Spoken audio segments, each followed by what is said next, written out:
नमस्कार and welcome you all to world affairs. मैं हूं प्रशांत धवन और इस वीडियो में हम बात करने वाले हैं स्विफ्ट सैंक्शंस के बारे में। ये देखिए, कहा जाता है दुनिया के सबसे बड़े सैंक्शंस होते हैं स्विफ्ट बैन। अगर किसी भी देश पे लग गया तो वो देश कुछ ही सालों में बर्बाद हो सकता है आज की डिजिटल ग्लोबल इकोनॉमी में, और इसलिए पुतिन काफ़ी हद तक स्विफ्ट बैन से डरते भी हैं।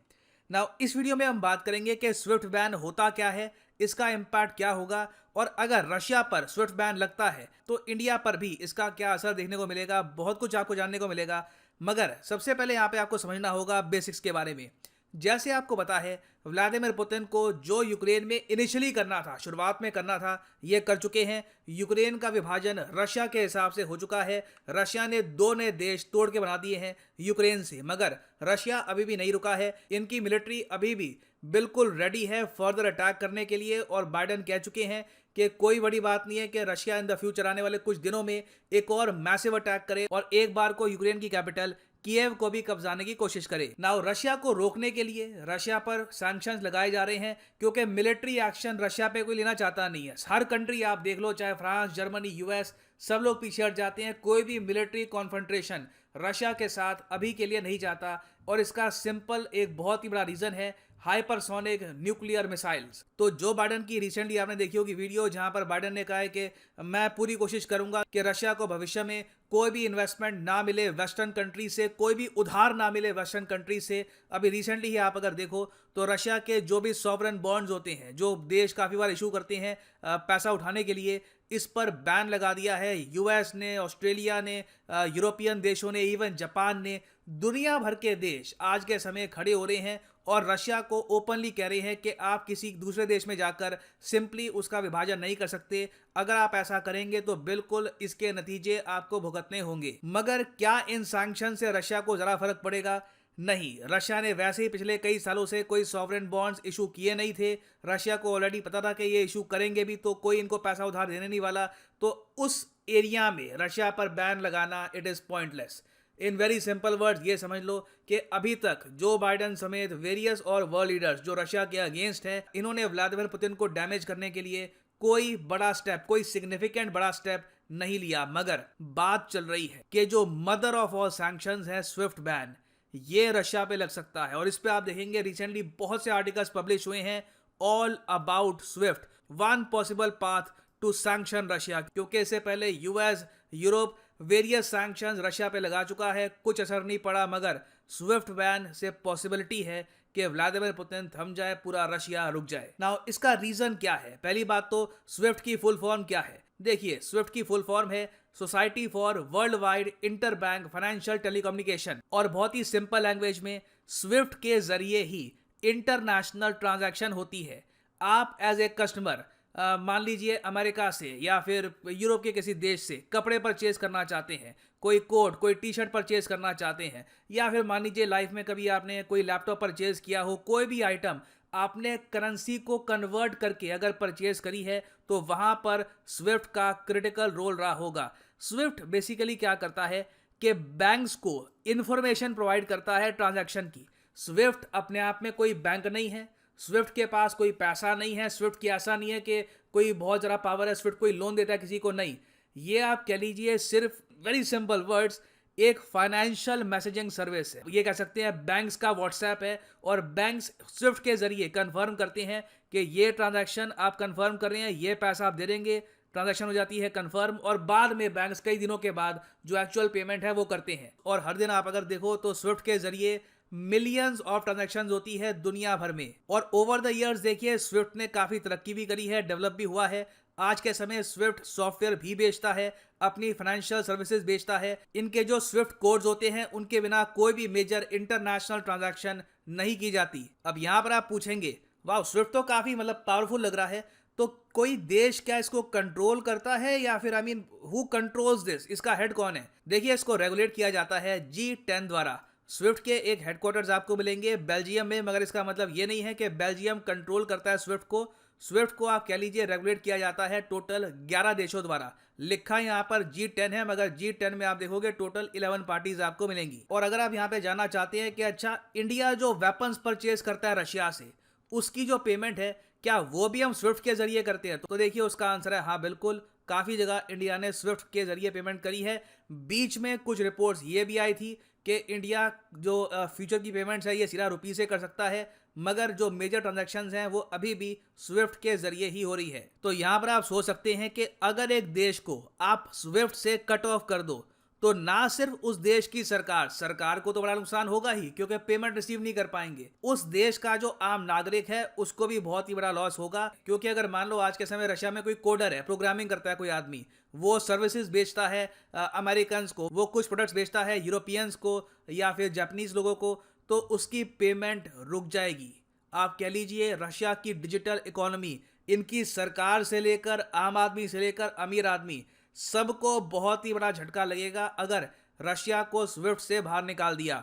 और आप अगर जानना चाहते हैं कि क्या इतिहास में कोई एग्जाम्पल है कि किसी कंट्री को स्विफ्ट से बाहर निकाला गया हो, स्विफ्ट बैन लगाया गया हो, तो हाँ, इसका आंसर है ईरान। 2012 में बराक ओबामा के प्रेशर के अंडर स्विफ्ट ने एक बैन लगा दिया था ईरान पर। बाद में यह बैन लिफ्ट किया गया 2016 में, और बताया जाता है कि ये जो स्विफ्ट बैन था 2012 से लेकर 2014 तक का, इसने बर्बाद कर दिया था ईरान की डिजिटल इकोनॉमी को। हैवी लॉसेस हुए थे इसकी वजह से। और बीच में इजराइल पर भी कोशिश करी गई पाकिस्तान द्वारा, सऊदी अरेबिया द्वारा, कई जो मुस्लिम मेजॉरिटी कंट्रीज हैं इन्होंने कोशिश करी थी 2014 में। डोनाल्ड ट्रंप, इब्राहिम अकॉर्ड से पहले का टाइम है ये, तो 2014 में कोशिश करी गई थी कि ईरान की तरह इजराइल को भी स्विफ्ट बैन के अंडर डाल दिया जाए, मगर इजराइल इस स्विफ्ट बैन से बच गया। नाउ एक बहुत ही बेसिक क्वेश्चन यहाँ पे आप पूछ सकते हैं, ओके सो मैंने यहाँ पर यह कहा कि स्विफ्ट को कोई सिंगल कंट्री कंट्रोल नहीं करता, तो यूएसए कैसे डिसाइड करेगा कि एक देश पर स्विफ्ट बैन लगना चाहिए या फिर नहीं लगना चाहिए? How does this happen? देखिए ये बड़ी इंटरेस्टिंग बात है। यूएसए स्विफ्ट को कंट्रोल नहीं करता मगर स्विफ्ट को धमकी देता है। ईरान के केस में पता क्या हुआ था? यूएसए ने पहले स्विफ्ट को यह कहा ईरान को अपने नेटवर्क से काट दो, इनकी सारी ट्रांजैक्शंस कर दो ब्लॉक। स्विफ्ट ने मना कर दिया, हम ऐसा नहीं करेंगे। फिर यूएसए ने कहा अगर तुम ऐसा नहीं करोगे तो हम तुम पे सैंक्शन लगा देंगे, डॉलर और स्विफ्ट को हम डिस्कनेक्ट कर देंगे। स्विफ्ट ने कहा कि ये तो बिल्कुल बहुत ही बड़ा लॉस हो जाएगा, इससे यूरोप को भी लॉस होगा। इन दी एंड मजबूरी में आकर स्विफ्ट ने यूएस प्रेशर के अंडर ईरान को बाहर निकाल दिया था अपने नेटवर्क से। तो ये पावर वील्ड करता है आज के समय यूएस। अब क्वेश्चन बाइडन के सामने ये है कि इनकी बंदूक में जो अब एक गोली बची है, बड़ी गोली, ये कब चलाए? ये क्या अभी चला दे या फिर इस बंदूक की गोली को लेकर बैठेंगे जो बाइडन और वेट करेंगे कि एक बार पुतिन कीव कब्जा ले, एक बार कब्जा लेंगे तब ये आखिरी गोली है ये चलाऊंगा। नहीं तो अभी के लिए आप अगर देखें तो यूएसए ने अपने deputy director of national economic council को एक ही काम सौंप रखा है कि देखो किस किस एरिया में हम रशिया पे सैंक्शन लगा सकते हैं। यहाँ पे आप देख पाओगे फोटो है दिलीप सिंह की, इंडियन अमेरिकन है, ये आज के समय डेप्यूटी डायरेक्टर हैं of the national economic council. और पिछले 2 दिन से व्हाइट हाउस जब भी स्टेटमेंट देता है रशिया पे सैंक्शंस की, यही सामने आते हैं, बोलते हैं कि देखिए ये एरिया यहाँ पे हमने रोक लगा दी, ये एक और सेक्टर था ये बचा हुआ था, यहाँ पर भी सैंक्शन लगा दिए। तो इनका भी यहाँ पर बहुत ही बड़ा रोल है। ये भी बाइडन को जो सजेशन देंगे उसके हिसाब से बाइडन एक्शन लेने वाले हैं ना। यहाँ पर आप पूछ सकते हैं ओके सो बाइडन के सामने एक बहुत ही बड़ा क्वेश्चन अभी ये है कि स्विफ्ट सैंक्शंस का जो ये आखिरी ब्रह्मास्त्र है ये कब चलाऊं? ये जब पूरा यूक्रेन कब्जा ले रशिया तब चलाऊं या फिर पहले चला दूं ताकि रशियन इकोनॉमी बिल्कुल रुक जाए? What can be done? ये बाइडन की सरदर्दी है, उस पर मैं कमेंट नहीं करूंगा।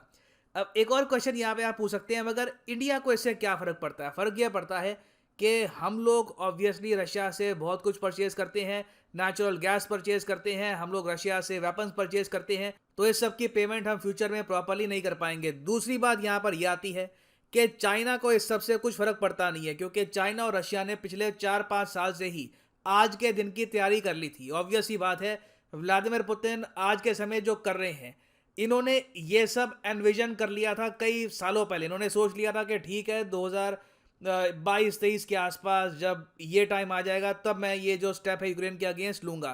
कैलकुलेटेड डिसीजन है। उससे पहले आप अगर देखो तो रशिया ओपनली कह चुका है कि ये लोग चाइना के साथ मिलकर डी डॉलराइजेशन पर काम करेंगे, डॉलर के बिना ट्रेड करेंगे और ज़्यादातर या तो यूज़ करेंगे युआन का या फिर यूज़ करेंगे गोल्ड का। और एक्चुअली गोल्ड के रिजर्व आप देखोगे रशिया ने रिसेंटली बहुत सारे अपने बढ़ा दिए हैं और रशिया बेसिकली करेगा यही, ये लोग डॉलर को हटाकर गोल्ड पर ही ट्रेड करने वाले हैं in the coming few years. अगर स्विफ्ट का बैन लग जाता है तो नीड देखो इंडिया की यहाँ पर यह है कि इंडिया भी रशिया के साथ कहीं ना कहीं एक एग्रीमेंट करे, एक अंडरस्टैंडिंग डेवलप करे कि अगर आप पे स्विफ्ट का बैन लगता है तो हम भी आपके साथ डॉलर के बियॉन्ड, बिना डॉलर के रुपीस में परहैप्स या फिर मोस्ट प्रॉब्ली गोल्ड में ही ट्रेड करेंगे।